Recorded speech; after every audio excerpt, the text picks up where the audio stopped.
ডেকেছো? হ্যাঁ মা, কোথায় গিয়েছিলে মা? সখীদেরকে নিয়ে ওই ফুল বাগানে খেলা করছিলাম। সারাদিন শুধু খেলাধুলা করলে চলবে? তাহলে কি করব? খাওয়া নেই, দাওয়া নেই, স্নান নেই। চলো তোমাকে একটু স্নান করিয়ে দেব। মা, একটি কথা বলার ছিল। না, কোনো কথা শুনবো না, পরে শুনবো। চলো। শোনো না,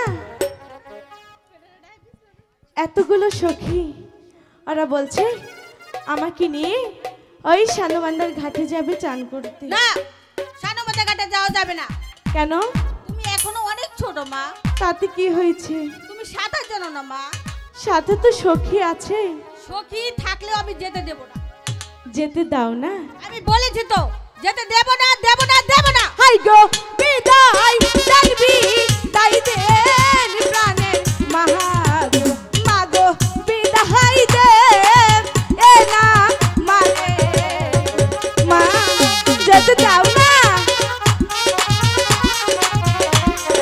এই সখীরা ছেড়ে দাও মা। বলছি। হাই গো হাসি মুখে দিলে এ মাগো বিদায়, মাগো যাব যা আনকো দিতে। মা, যেতে দাও না, যেতে দাও আমার মা, লক্ষ্মী মা, আমার যাওয়া যাবে না। যেতে দাও। কতগুলো সখী আছে, আমাকে কিছু হবে না। আমি যেতে দেব না।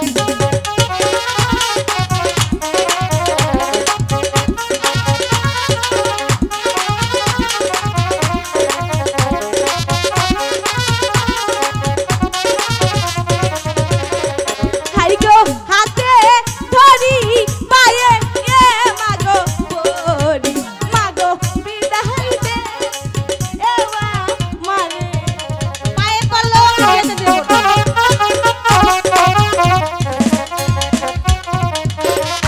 কোথায় যাচ্ছ? বলেছি তো যেতে দেব না। বিদায় দিয়ে তারপরে যাবা। কিসের জন্য এত বায়না করছো?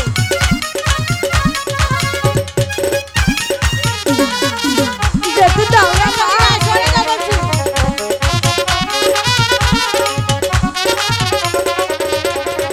হাই গো তুমি আমার সোনা আর না, মাগো, মাগো বিদায় দে এওয়া মানে মা, যেতে দাও না।